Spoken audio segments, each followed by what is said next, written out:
অনেক দিন আগেকার কথা। এক জঙ্গলে টুনিকা নামের এক মেয়ে পাখি ছিল। সে জন্ম থেকে অন্ধ। তাই সে না পারত উড়তে, না পারত খেলতে, না তার কোনো বন্ধু ছিল। এই কারণে সে খুব দুঃখী ছিল। একদিন, মা, আমার চোখগুলো কি কখনো ঠিক হবে না? আমি কি তোমায় আর বাবাকে কখনো দেখতে পাবো না? এই পৃথিবীটাও কি সারা জীবন আমার কাছে অন্ধকার থাকবে? না সোনা, এমন বলে না। তোর বাবা তো পাশের জঙ্গলে বড় ডাক্তারকে দেখিয়েছে। এবার শুধু তোর জন্য চোখ পাওয়া যাক, তারপর তুইও এই পৃথিবীর আলো দেখবি সোনা। তোর বাবা তো আজও পাশের শহর জঙ্গলে গেছে ডাক্তারের সাথে দেখা করতে। ঠিক সেই সময় টুনিকার বাবা টুনিম বাড়িতে আসে। আরে টুনিকার মা, কোথায় তুমি? আরে শোন মা, আজকে আমি খুব খুশি রে। মনে হচ্ছে পুরো জঙ্গলটাকে মাথায় তুলে নাচি। আরে কি হয়েছে, তুমি এত খুশি হচ্ছ কেন? আরে ভগবান আমাদের কথা শুনেছে গো। কালকেই আমাদের পাশের জঙ্গলে যেতে হবে। টিয়া ডাক্তার চোখের খোঁজ পেয়েছে। এবার আমাদের টুনিকা মা পৃথিবীটা দেখতে পাবে। কি সত্যি বাবা? আমি তোমাকে, মাকে আর এই পৃথিবীটাকে দেখতে পাবো? আমার তো বিশ্বাসই হচ্ছে না। পরের দিন সকালে তারা তিনজনে মিলে পাশের শহর জঙ্গলে যায়। টুনিকার অপারেশনও হয়ে যায়। টুনিকা, তোমার চোখের অপারেশন সফল হয়েছে। ব্যাস কিছুদিনের মধ্যেই তোমার চোখের পট্টি খুলে যাবে। তখন তুমিও এই পৃথিবী দেখতে পাবে। আচ্ছা মা, তুমি সবার প্রথম কাকে দেখতে চাও? আমি সবার আগে নিজের বাবাকেই দেখতে চাই গো ডাক্তারবাবু। টুনিকা খুব ধীরে ধীরে নিজের চোখ খোলে। চোখ খোলার সাথে সাথেই সে একটি পেতনিকে দেখতে পায়। তাকে দেখে টুনিকা ভয় পায় এবং চিৎকার করে ওঠে। সে তার নিজের চোখ বন্ধ করে নেয়। সেই ঈগল পেতনিও উধাও হয়ে যায়। এই ভয়ঙ্কর চেহারা কে? কে এটা? আমি তো তোর বাবা রে মা। তুই আবার কাকে দেখলি? কিছু না বাবা, আমার কোনো ভুল ধারণা হবে। হাসপাতাল থেকে বাড়ি ফেরার পরেও টুনিকা বারবার সেই ঈগল পেতনিকে দেখতে পাচ্ছিল। এর ফলে সে সব সময় ভয় থাকত। কিন্তু টুনিকা কাউকে কিছু বলেনি। টুনিকার অবস্থা দেখে টুনিকার মা বাবা চিন্তিত হয়ে পড়েন। তাই তারা এক তান্ত্রিক বাবাকে ডাকেন। আমি থাকতে কোনো ভূত প্রেত এখানে আসতে পারবে না। সবাই তো আমায় ভয় পেয়ে দৌড়ে পালায়। কেউ কেউ তো আবার আমার কাছে প্রাণের ভিক্ষাও করে। বাবা, আপনি আপনার প্রশংসা বন্ধ করুন আর আমাদের সমস্যার কোনো একটা সমাধান করুন। তাড়াতাড়ি দেখুন আর বলুন আমাদের মেয়েটা এমন ভয় পেয়ে থাকে কেন। হ্যাঁ হ্যাঁ, অবশ্যই মা। এরপর তান্ত্রিক ধ্যানে বসে দেখার চেষ্টা করে যে সমস্যাটা কোথায়। কিন্তু কিছুক্ষণ সে ধ্যানে বসার পরেই নিজেই ভয় পেয়ে যায়। আরে মা, এ তো কোনো পেতনি ছায়া মনে হচ্ছে। এই পেতনি তো খুব ভয়ঙ্কর। আমি কিছুই করতে পারবো না এর। আর কিছুক্ষণ যদি আমি থাকি তাহলে ও আমাকেই মেরে দেবে। এই কথা বলে তান্ত্রিক তাড়াতাড়ি সেখান থেকে চলে যায়। সেদিন রাতে যখন টুনিকা নিজের ঘরে শুয়েছিল, তখন সেই পেতনি সেখানে উপস্থিত হয় এবং টুনিকাকে ডাকতে থাকে। শব্দ শুনে টুনিকা ঘুম থেকে উঠে পড়ে এবং পেতনিকে নিজের সামনে দেখে ভয় পেয়ে যায়। কে তুমি? হাসপাতাল থেকে আমার পিছনে কেন পড়ে আছো? তুমি আমার থেকে কি চাও?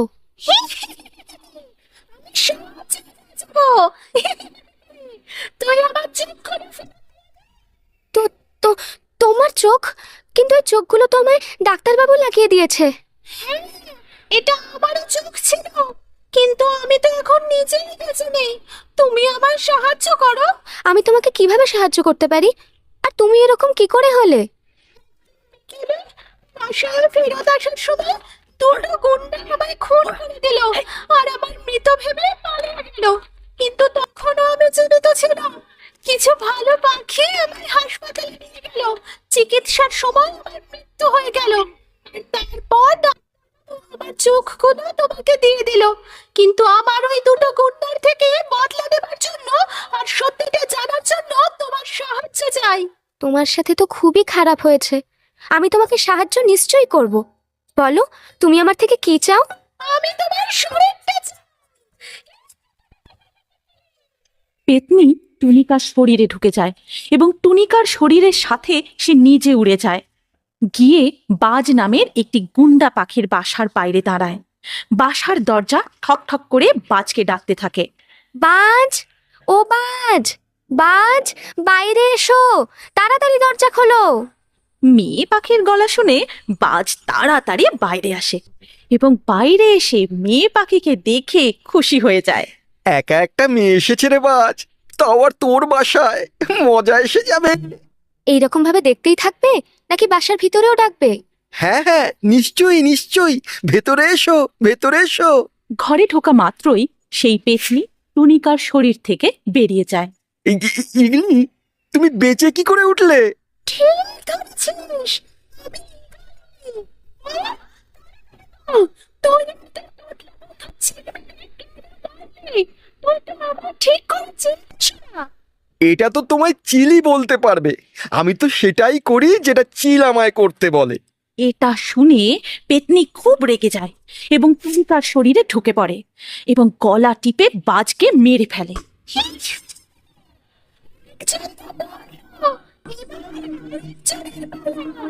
এরপর পেতনি চিলের বাড়ি যায়। চিল বাসার বাইরেই শুয়েছিল।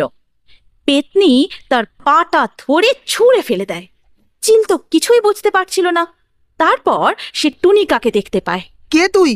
আমাকে কেন মারলি? তখন পেতনি টুনিকার শরীর থেকে বেরিয়ে আসে, যাকে দেখে চিল ভয় পায়। তোকে তো আমি মেলে ফেলে দিলাম, আমাকে মাফ করলে দে। আরে বল, কার কথা বলতে তুই আমাকে বলছিস? সত্যি বল, তাহলে যদি আমি তোকে ছেড়ে দিই। সত্যি তুমি আমাকে ফেলে দেবে? এতে আমার কোনো দোষ নেই। ইগলি, তোমার থামি ইগল তো আমায় টাকা দিয়েছিল তোমাকে মালার জন্য, ওই তোমাকে মারতে চেয়েছিল। এই কথা শুনে টুনিকা বলে ওঠে, দেখুন, আপনি কাউকে জীবিত ছাড়বেন না।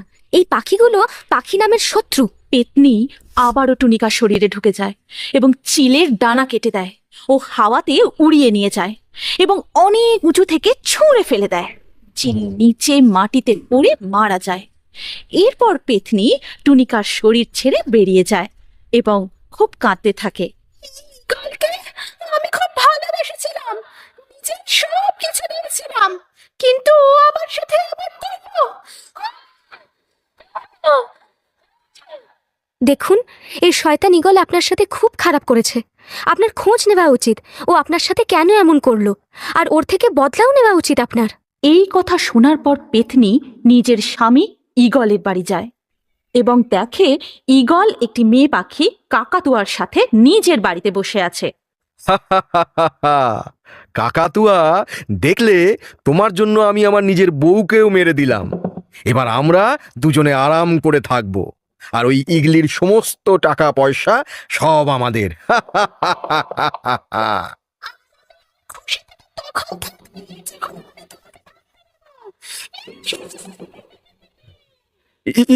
ইগলি, আমায় ক্ষমা করে দাও, আমি তো এই মেয়েটার ভুল বোঝানোতে এসে গেছিলাম।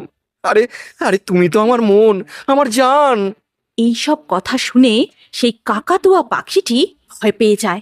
দেখুন, আমি কিছু করিনি, সবকিছু ঈগলই করেছে। আমাকে যেতে দিন, যা কিছু করার এই ঈগলের সাথে করুন, আমায় ছেড়ে দিন। এখন আমি আর পারবো না। এখন আমি পেতনি, যে মেয়েটার জন্য তুই আমার মেরে দিলি, এখন সে তোকে ছেড়ে দিচ্ছে। এই কথা বলে পেতনি ঈগলের মাথা ধর থেকে আলাদা করে দেয় এবং মেয়ে পাখি কাকাতুয়ার দিকে এগোতে থাকে। আমাকে ক্ষমা করে দাও, আমি এরকম ভুল আর কখনো করব না, আমায় ছেড়ে দাও। সব সমস্যার মূলে সবকিছু যেন তুই শাস্তি পাবি, কিন্তু ভয় পাস না, আমি তোর প্রাণ নেব না। এই কথা বলার পরেই পেতনি সেই কাকাতুয়ার মুখে আঁচড় কেটে দেয় এবং তাকে দেখতে খুব কুৎসিত হয়ে যায়।